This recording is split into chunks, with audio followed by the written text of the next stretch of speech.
Assalamualaikum warahmatullahi wabarakatuh. Perkenalkan, nama saya Cika Febria Kanza dengan nomor BP 22001, mahasiswa dari STMIK Amik Jaya Nusa Padang. Pada video ini, saya akan menjelaskan tugas dari mata kuliah Enterprise Arsitektur IT yang membahas tentang perancangan arsitektur sistem e-learning kampus. Dalam penjelasan ini, saya akan membahas beberapa komponen penting antara lain ada arsitektur prinsipal, arsitektur goals, vision and mission, value can diagram, business model canvas, organization decomposition diagram, yang terakhir itu adalah use case. Semua komponen ini dibuat untuk menunjukkan bagaimana sistem e-learning kampus STMIK Amik Jaya Nusa dapat dibangun secara terstruktur, modern, dan tentunya mendukung proses digitalisasi kampus di masa depan. Baiklah, kita akan masuk ke arsitektur prinsipal. Prinsip arsitektur bisa dikatakan sebagai pedoman utama dalam membangun sistem. Prinsip ini memastikan bahwa arsitektur yang dirancang sesuai dengan visi kampus, mengikuti perkembangan zaman, dan tetap relevan di masa depan. Khusus untuk Amik Jaya Nusa Padang, prinsip ini dibuat agar pengembangan sistem e-learning dapat fleksibel, mengikuti perkembangan teknologi dan regulasi pendidikan, mematuhi aturan dari pemerintah dan kampus, siap menghadapi era digitalisasi dengan sistem yang modern dan scalable. 4 prinsip utama yang digunakan yaitu ada fleksibilitas. Arsitektur harus memungkinkan penyesuaian cepat terhadap perubahan kebijakan pendidikan tinggi, perkembangan teknologi informasi, serta kebutuhan akademik dan administratif kampus. Yang kedua ada complete.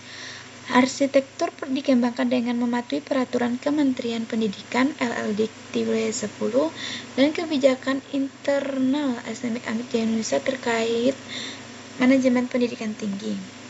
Yang ketiga adalah modern. Solusi arsitektur kampus mempertimbangkan tren teknologi terkini seperti integrasi sistem informasi akademik, e-learning, serta platform digunakan yang kompatibel dan scalable. Yang terakhir itu adalah transparansi. Semua informasi dalam arsitektur harus disajikan secara jelas dan terukur untuk mendukung tata kelola kampus yang transparan, akuntabel, dan dapat diaudit. Baiklah, kita akan masuk ke arsitektur goals.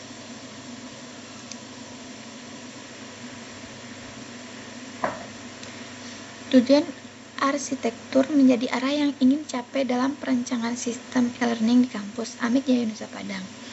3 tujuan utamanya yaitu adalah meningkatkan kinerja, menyelaraskan proses bisnis kampus dengan penerapan teknologi informasi untuk meningkatkan efektivitas dan efisiensi dalam menjalankan visi dan misi STMIK Amik Jaya Nusa Padang. Yang kedua itu stabilitas organisasi, yaitu menjamin kesinambungan operasional kampus dengan mengurangi dampak negatif dari rotasi staf, perubahan struktur organisasi, serta mempertahankan kualitas layanan akademik dan administratif.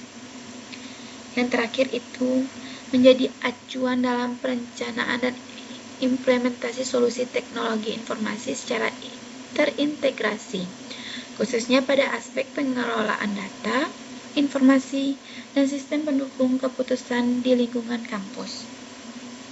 Baiklah, kita akan masuk ke vision and mission. Ini adalah visi dan misi kampus STMIK Amik Jaya Nusa Padang. Baiklah, kita akan masuk ke visi.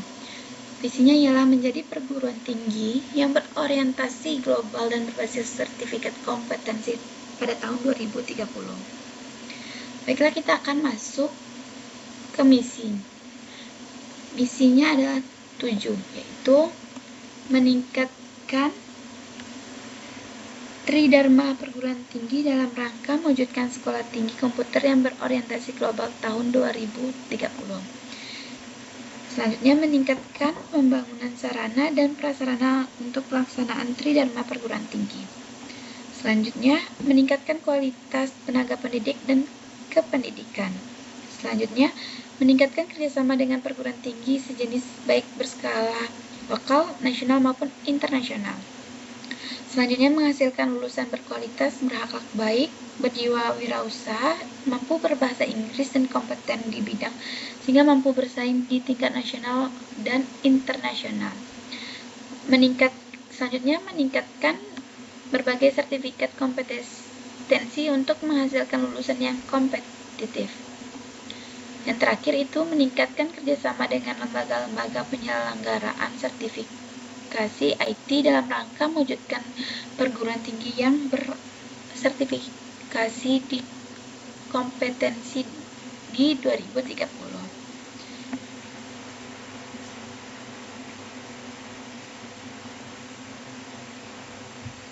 Baiklah, kita akan masuk ke valuation diagram.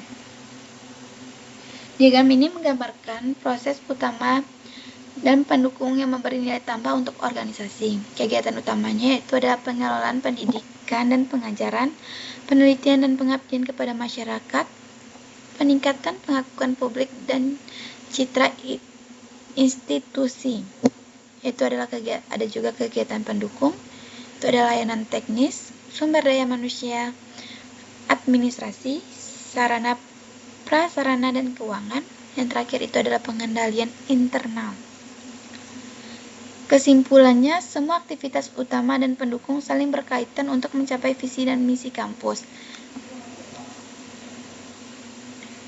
Baiklah, kita akan masuk ke bisnis model canvas, yaitu ada key partners, yaitu ada Cisco Academy, Oracle Academy, Dunia Industri, TI Lokal, Mitra Magang, Inti University.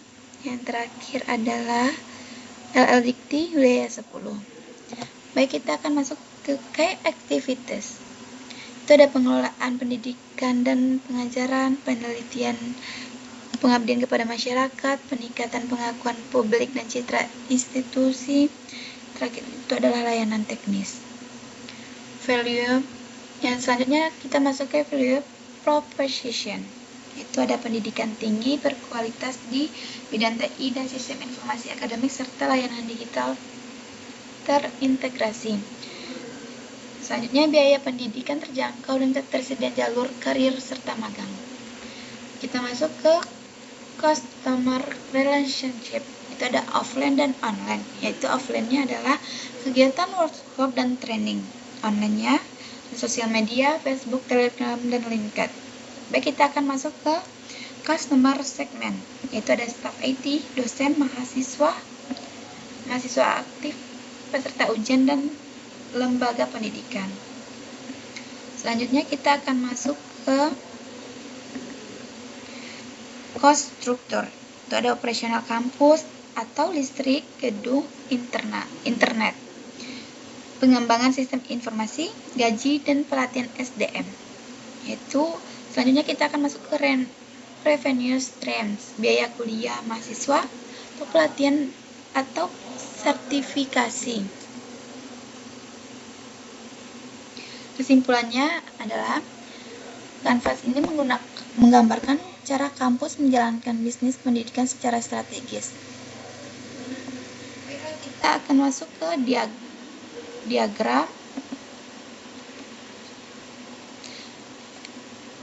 Baiklah, kita akan masuk ke organization deposition diagram.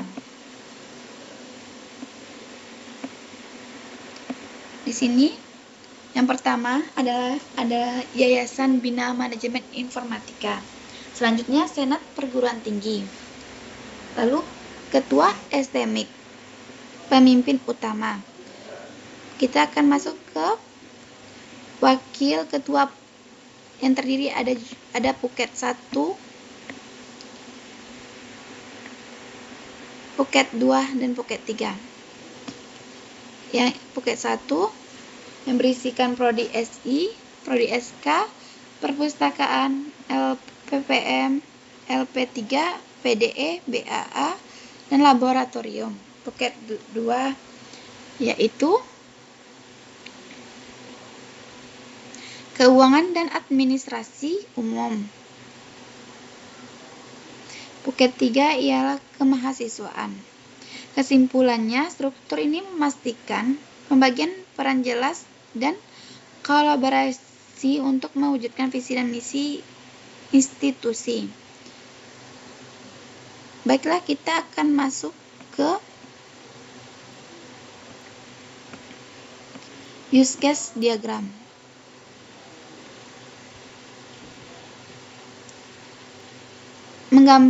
Menggambarkan interaksi antara sistem dan aktor pada proses pendaftaran mahasiswa baru.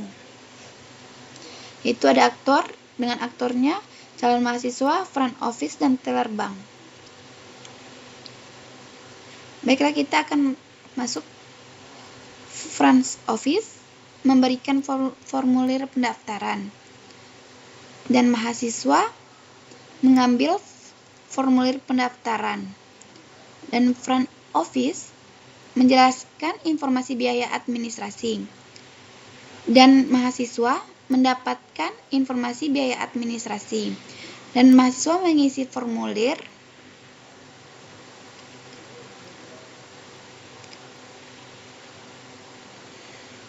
dan front office menerima formulir yang telah diisi. Lalu mahasiswa melakukan pembayaran ke bank,